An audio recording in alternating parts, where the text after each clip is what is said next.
Hello again. Women and girls all over the world, especially in the global south, are constantly being stigmatized and discriminated against continually for processes that are physiological. Let's talk more when we get back.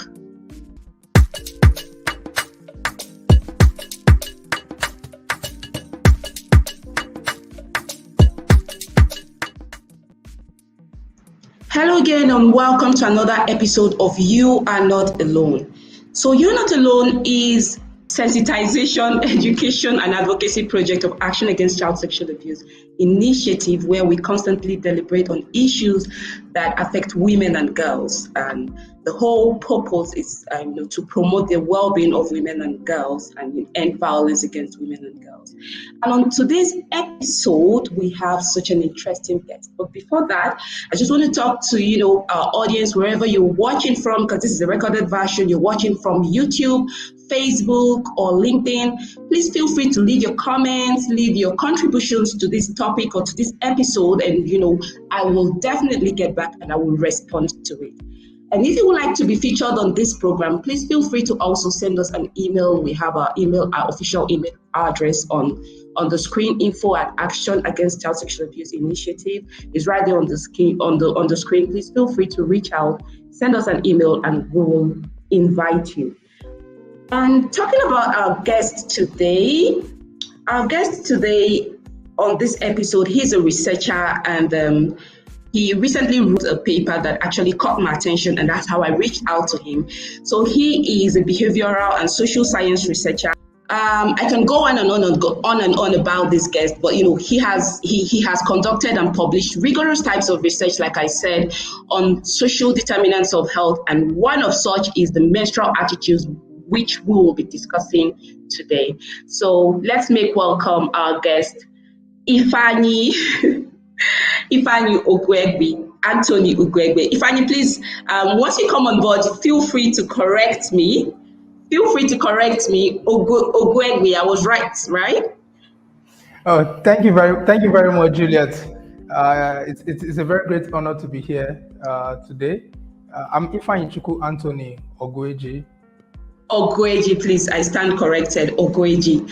Thank you so much, Ifeanyi. I'm really excited to finally have you here. We've been on this for weeks, and when I saw your paper for the first time, I was so excited because I've had this and I really wanted to talk about it, but I really needed someone that had some ground knowledge, to talk about it. And there you are, and I felt like, okay, this is the right time to talk about this, and this is the right person to talk about this with.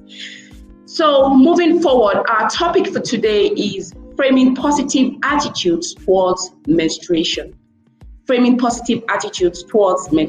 And like I said, Ifeanyi has written a paper on this, and I will also want to give him some time to talk about, his paper. He can tell us a little bit about his work and what he has done so far, so we can all take it from there. So Ifeanyi, over to you. Thank you very much again, Juliet. Just as you rightly said, I'm a behavioral and social science researcher. I have keen interest on the social determinants of health, and one of such is menstruation, which we're looking forward to discussing today. I've been part of various local and international research teams that have addressed very salient issues around healthcare system, health policies, public health, and so on and so on. Thank you. Thank you so much, Ifeanyi. So we'll just head right into today's topic and framing positive attitudes towards menstruation. And one of the questions I would say, why are there these negative attitudes towards menstruation? I know you've done a lot of work on this. As a lay woman or as a layman, I can just say yes, because it's cultural, it's this, it's that. But I believe you can tell us much more why we have these attitudes that are very discriminative, because of menstruation towards women. Okay, yeah. Thank you very much, Juliet, for the question. So there are various factors contributing to negative attitudes toward menstruation. And just a very recent research that I conducted with my research team at the University of Ibadan. That was the research which gained your interest and made us to look forward to having this discussion today. So based on that research and related ones, numerous factors contribute to the development of negative attitudes toward menstruation, and one of such is societal description of menstruation itself. In many societies, menstruation is considered a state of unclean. It's considered as an unclean state for females, and as a result, females who are menstruating are restricted from having certain contact with objects and or people within their communities due to menstruation. So this kind of societal perception, this kind of societal description about menstruation could contribute to negative attitudes toward menstruation. Beyond that, questions about what mothers or fathers have also communicated to their children could also contribute to the development of negative attitudes in these children toward menstruation. So there are various factors, and these are just some important ones which I've mentioned. Okay, that's great, Ifeanyi. I can tell you how my mother communicated menstruation to me. Yeah. I'm an African child, and she said to me, "Hey, listen, if you go close to a man, you will get pregnant." I mean, that was my own communication, So I grew up with a lot of fear about menstruation. In fact, I remember she would call me. I never got any prior education. I was lucky I was going to a private school, and at that time, one of those distributors of pad, always pad, which is very popular in Nigeria, had come to our school and had given us pamphlets and and kind of gave us like a lecture over that. And that was really interesting for me, but that was all I got. That was all I got about menstruation. That one time, it was such a secret. It was such a secret. And it took me, I had to also keep it a secret. So I was hiding everything. And even when my mother had told me that made it worse. Because for me, I felt like this is a dangerous thing. This has come to ruin my life. So I can totally understand you when you say, the communication process from parents to children. And of course, like you said, the cultural perspective or the societal perspective, which is more of, what is really the worst of it all, the most demeaning one of it all. And then I was going to ask, this is just off the books, like, I keep wondering, menstruation is physiological, am I right? Absolutely. So how come this communication is still so hard for people to understand that? I mean, if you can stop the killing of twins, because of course twins are children and somehow it's physiology, it's not evil. How come it's so evil? It's so difficult to communicate this menstruation to the society, especially to looking at the cultural aspect of it.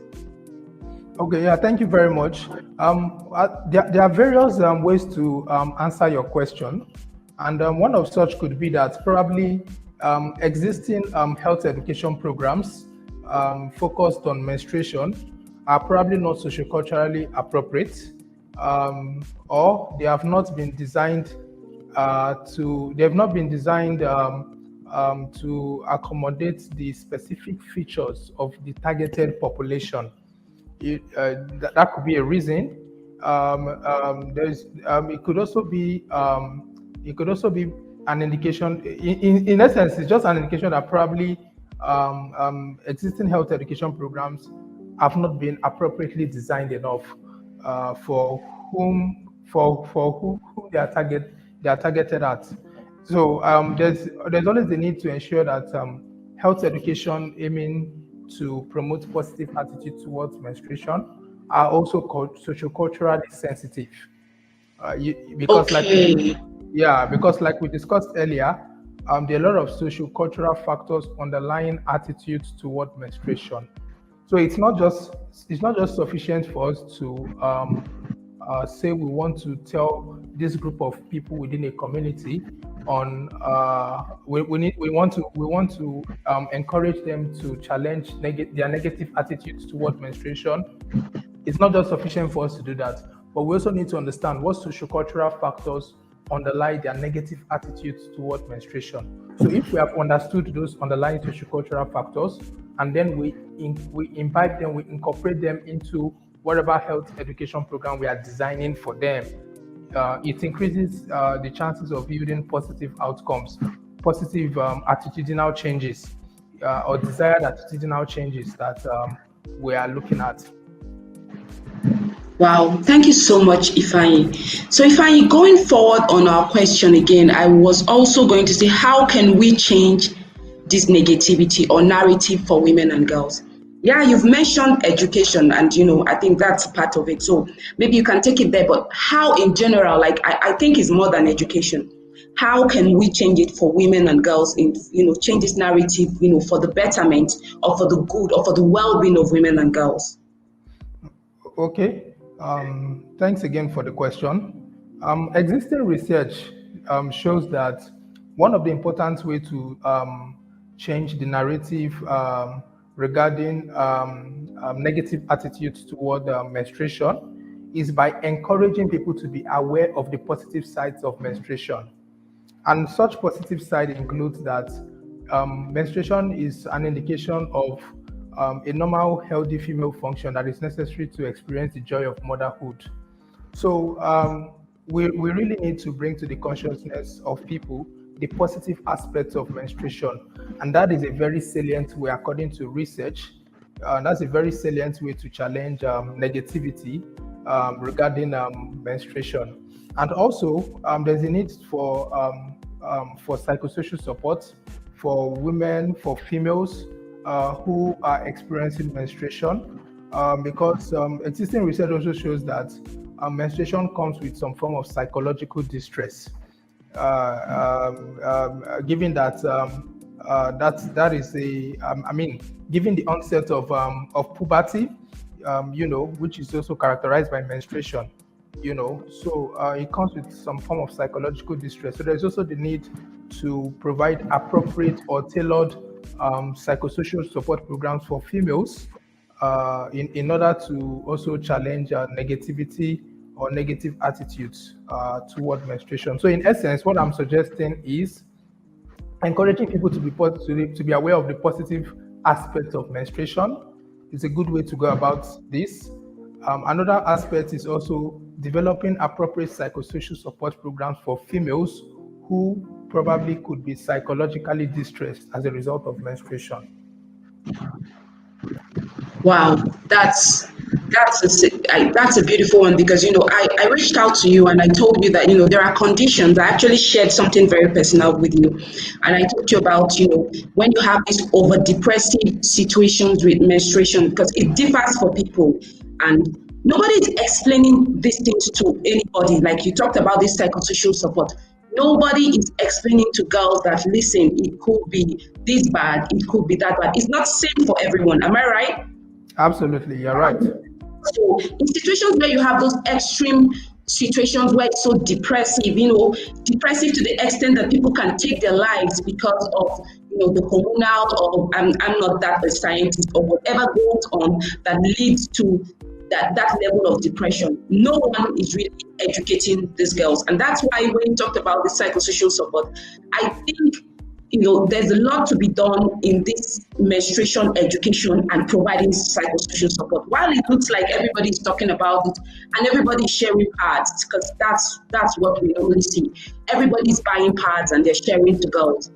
I think it's much more than that, because I understand personally how you can feel with menstruation. It's almost like sometimes you're bipolar. I don't know. For some people, for extreme cases, it can take you to that end. But let me not go that far. We can talk about the psychosocial or the psychological aspect maybe on another time.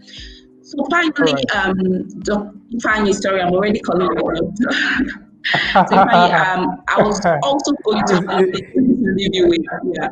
So I'm sure you're almost a doctor, right? Absolutely, absolutely. Great, great. So what you have to say to people out there, especially, the male gender regarding menstruation, what is your call to action with regards to, framing positive attitudes towards menstruation to Okay. males? Yeah, so just like I said earlier, there is a need to emphasize the positive aspects of menstruation. In fact, that's a very salient way to dispel negative attitudes toward menstruation, particularly in the male gender, as shown in previous research. Making them aware of the positive aspects of menstruation, just as I said, that menstruation is an indication of a normal, healthy female function that is necessary to experience the joy of motherhood. And there's the need for such emphasis to be placed. And it is really, really, really believed that if such emphasis is placed, that could go a very long way. Specifically, Hello, Ifeanyi, are you there? let me talk about our just Great. concluded research. Yes. Okay. In our research, it was conducted within a university setting, and Okay. we found out that among our sample who were university students, Yes. more females held positive attitudes toward menstruation than males. And of course, that is an indication for us that health education programs aiming to promote positive attitudes toward menstruation within Nigerian universities may yield positive outcomes if targeted at the male gender. So this is how far I can speak around this. Okay, that's great. So you did this research was based on people who were a little bit educated, and so I can imagine that girls that are educated and understand that they need to have menstruation, or they need to menstruate to be able to have their own children.